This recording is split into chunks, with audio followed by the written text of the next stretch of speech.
This is Dan Dix here reporting for Press for Truth. The White House Secretary Sean Spicer, when being asked about Assad and his regime in Syria, just made the statement that Hitler never used chemical weapons. And then when asked to clarify this statement, you'll never believe what he had to say. We're going to cut to that clip right now, but before we do, please check the links on the screen right here and also in the description below to find out how you can either donate or become a PFT patron. Because YouTube censorship is rampant right now, and we need your support now more than ever. And at patreon.com/pressfortruth, this is where you can pledge a monthly amount to go around YouTube and to support us directly. Now here's the latest from White House Secretary Sean Spicer. President Putin has supplied personnel, he supplied military equipment to the Assad government. What makes you think that at this point he's going to pull back in his support for President Assad and for the Syrian government right now? I think a couple things. You look, we didn't use chemical weapons in World War II. You know, you had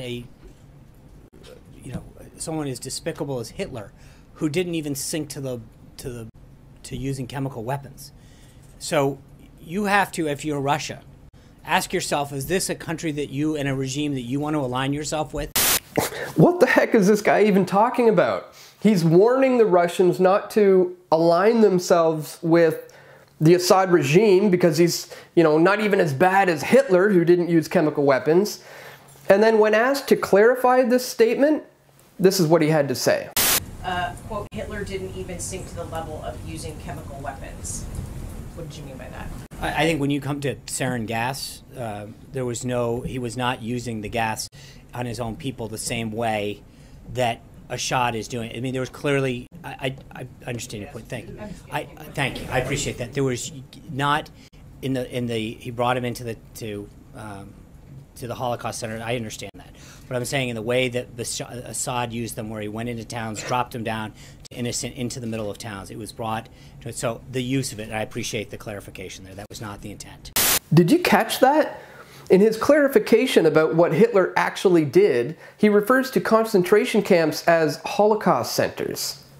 Holocaust centers. As this Twitter user puts it, Sean Spicer just referred to concentration camps as Holocaust centers. Like shopping malls, but for genocide. Why on earth would he use this kind of language when he's trying to convince the world about how bad Assad is and about how bad Syria is, and that Russia should stay away from that? Well, maybe it's because the Russians are currently creating some concentration camps of their own.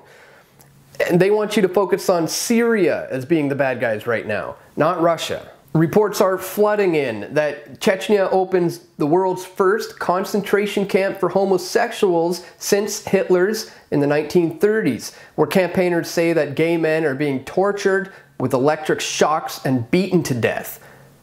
More than 100 gay men sent to prison camps in Chechnya. Chechen police kidnap and torture gay men and LGBT activists. But don't focus or even think about that right now. Assad is the bad one that you need to worry about. The fact is, guys, a lot of bad things are happening in the world, and every government has their own issues, whether it's the Russians or the Syrians or the Americans or the Canadians. But it's when we choose to interfere, it's when we elect ourselves as the global police and we invade or bomb another nation or support nations that do this, it is then that we are just providing fuel for the fire. But if you want to change the world for the better, it has to start with you, by applying the non-aggression principle into your life, or the golden rule that Jesus taught in regards to loving your neighbor and doing unto them as you would want them to do unto you. Mutual voluntary exchange should be the basis for any interaction with any individual at any given time. And until we learn how to do that on an individual basis, it's only then that we can even begin to dream about lobbying governments for them to do the right thing. But until then, we should just mind our own business. Share this video if the information resonates with you, and of course we cannot do this work without the support of you, the viewers. As we mentioned in the beginning of this video, YouTube is severely restricting my finances right now, so we need your help now more than ever. please check the link in the description to find out how you can either donate or become a PFT member or a PFT patron. And stay tuned, guys, we've got more video reports coming soon. This is Dan Dix reporting for Press for Truth.